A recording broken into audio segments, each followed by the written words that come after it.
This story follows Marcus Tate, a man imprisoned by his past, who finds redemption through an unexpected friendship with Sparrow, a fellow inmate. It captures the power of kindness and selflessness, with twists like the notebook confiscation and the warden's surprising compassion. The emotional climax, recording the letters, transforms both men, and the story ends with a heartwarming message about the enduring impact of small, human acts in even the darkest places. Please respect your parents. Now go, let's start video. The cell door clanged shut, a sound that still made Marcus Tate flinch after 3 years inside Greystone Penitentiary. The echo lingered, sharp and cold, like the life he'd left behind in a moment of reckless desperation. At 25, Marcus had been a man of promise, a mechanic with steady hands, a quick laugh, and dreams of opening his own shop. But one bad night, one wrong choice, and a convenience store robbery gone wrong had landed him here, locked in a 6x8 cell with nothing but regret and a Bible he hadn't opened since his mother's funeral. Tonight, though, something felt different. The air in D Block carried a whisper of change, like a breeze before a storm. Marcus didn't know it yet, but that whisper would unravel his world and rebuild it in ways he'd never imagined. Greystone was a place where hope went to die. The walls, stained with decades of despair, seemed to absorb any flicker of light, literal or otherwise. Marcus had learned to keep his head down, to avoid the fights that erupted over a stolen cigarette or a sideways glance. He worked in the prison library, shelving books nobody read, and kept to himself. His only friend, if you could call him that, was Old Man Carter, a lifer who'd been inside since Nixon was president. Carter, with his wiry gray beard and eyes like faded photographs, had a habit of talking about redemption like it was a place you could visit. "Son," he'd say, "you're not your worst mistake. You're what you do after it." Marcus would nod, but the words felt hollow. Redemption was for people with futures. He had 22 years left on his sentence. One gray morning, as Marcus stacked tattered paperbacks, a new inmate shuffled into the library. He was small, barely 5 feet tall, with a nervous twitch and a face that looked like it hadn't smiled in years. The guards called him Sparrow, real name Daniel Lee. Word on the block was he'd been caught forging checks to feed his kids after losing his job. Sparrow didn't look like he belonged here. He looked like he'd break if you breathed on him too hard. Marcus ignored him at first, just another face in the sea of orange jumpsuits. But Sparrow kept coming back, lingering by the shelves, his fingers tracing book spines like they held secrets. One day he spoke. "You ever read this one?" he asked, holding up a dog-eared copy of To Kill a Mockingbird. Marcus shook his head. "Ain't much for reading." Sparrow's eyes lit up, just a flicker. "You should. It's about justice. And doing what's right, even when it's hard." Marcus didn't care about justice. Justice had put him here. But something about Sparrow's voice, soft, earnest, like he still believed in something, stuck with him. Over the next few weeks, Sparrow became a fixture in the library. He'd talk about books, about his kids, about the life he'd lost. Marcus listened, mostly because there was nothing else to do.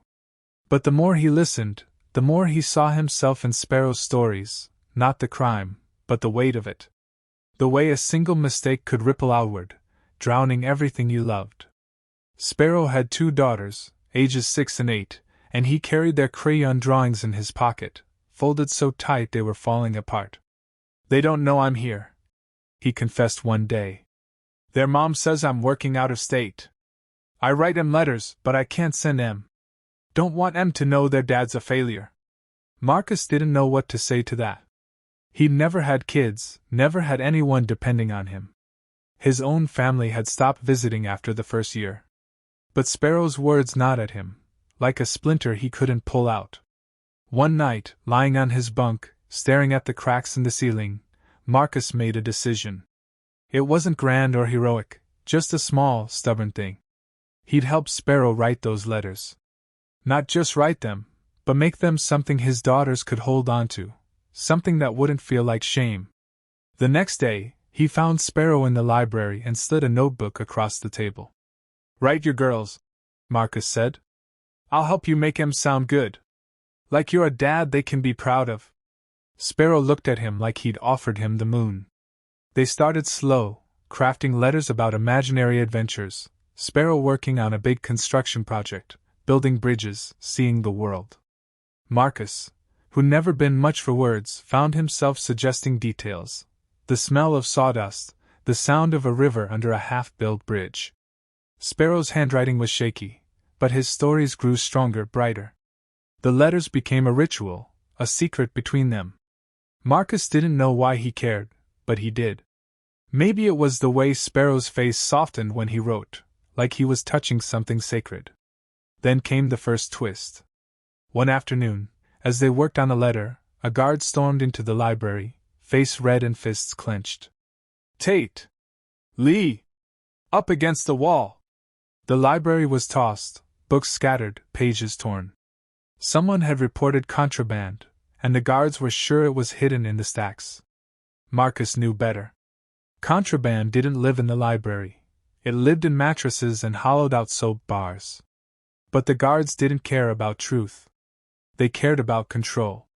As they ripped through the shelves, Marcus saw Sparrow clutch the notebook to his chest, his eyes wide with panic. The letters weren't contraband, but they were personal, fragile. If the guards found them, they'd be confiscated, maybe destroyed. Marcus acted without thinking. "It's mine," he said, stepping forward. "The notebook's mine.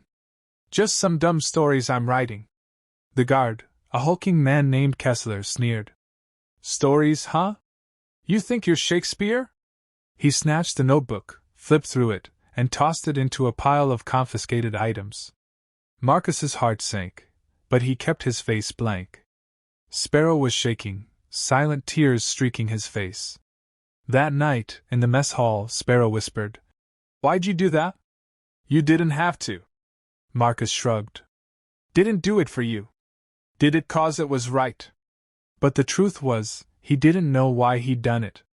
It just felt like something he had to do. The notebook was gone, but the letters lived in Sparrow's head. They kept writing, starting over, hiding the new pages in a hollowed-out dictionary. Marcus started adding drawings, crude sketches of bridges and sunsets, things he'd never seen but imagined through Sparrow's stories. He wasn't an artist, but Sparrow's gratitude made him feel like one. The work gave Marcus something he hadn't felt in years: purpose. He started to see Greystone differently, not as a cage, but as a place where small things could matter. He noticed other inmates, too. Like Jimmy, the kid who stuttered and got picked on, or Rosa, the woman in the women's wing who sang hymns to keep the nightmares at bay. Marcus started talking to them, listening, sharing what little he had: a pencil, a joke, a moment of quiet. The second twist came 6 months later. Marcus was called to the warden's office, a rare event that usually meant trouble. The warden, a stern woman named Ms. Hargrove, sat behind her desk, holding a familiar notebook. Marcus's stomach dropped. It was the one Kessler had taken. "This yours?" Hargrove asked, her voice unreadable. Marcus nodded, bracing for punishment. Instead, she slid the notebook across the desk. "I read it," she said. "It's not contraband. It's something else." She paused, her eyes softening. "You wrote these for someone's kids?" Marcus hesitated, then nodded again. "Not just me. Another guy. He's got daughters." Hargrove leaned back, studying him. "I've got a daughter, too. These letters, they're good. They're kind. We don't get much of that here." What happened next was nothing short of a miracle in a place like Greystone. Hargrove didn't just return the notebook. She offered Marcus a chance to join a new program, a literacy initiative where inmates could record stories for kids on the outside. "You've got a knack for this," she said. "You could do some good." Marcus didn't know what to say.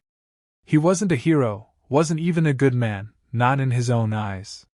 But the idea of doing something real, something that could reach beyond these walls, lit a spark in him. He thought of Sparrow's daughters, of the letters they'd never seen. He thought of his own mother, who'd believed in him even when he didn't. "I'll do it," he said. The emotional climax came on the day of the first recording.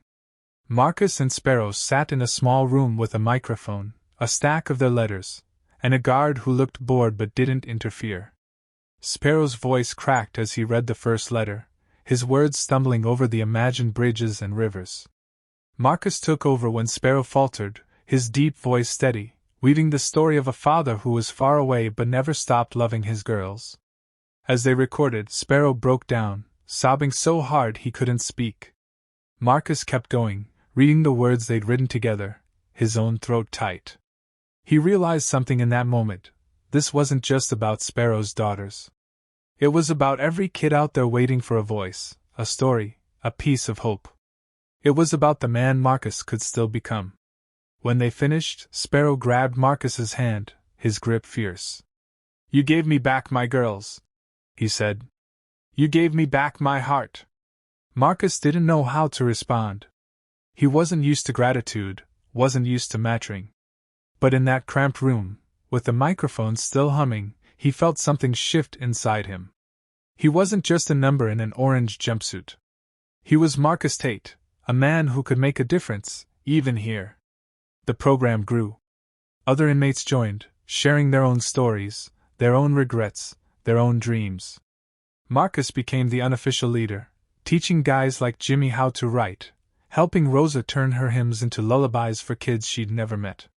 The recordings went out to schools, to community centers, to families who needed them. Marcus heard from Hargrove that Sparrow's daughters had received their tapes. They didn't know where their dad was, but they knew he loved them. They knew he was building bridges, even if they were made of words. Years later, when Marcus walked out of Greystone, he carried a letter from Sparrow, who'd been released a year earlier. It was simple, written in that same shaky hand. "You showed me kindness when I had nothing. You lifted me up when I was locked down. I'm home now, Marcus. My girls know me. Thank you." Marcus folded the letter and tucked it into his pocket, next to a new notebook. He wasn't the same man who'd walked into that cell 3 years ago. He'd been broken, rebuilt, and lifted up by the smallest acts of humanity, his own and others. As he stepped into the sunlight, Marcus made a promise to himself. He'd keep telling stories, keep building bridges, keep offering kindness where it was needed most. Because if a place like Greystone could hold hope, then anywhere could. And that was a truth worth carrying into the world. And please subscribe my channel and like, share and comment.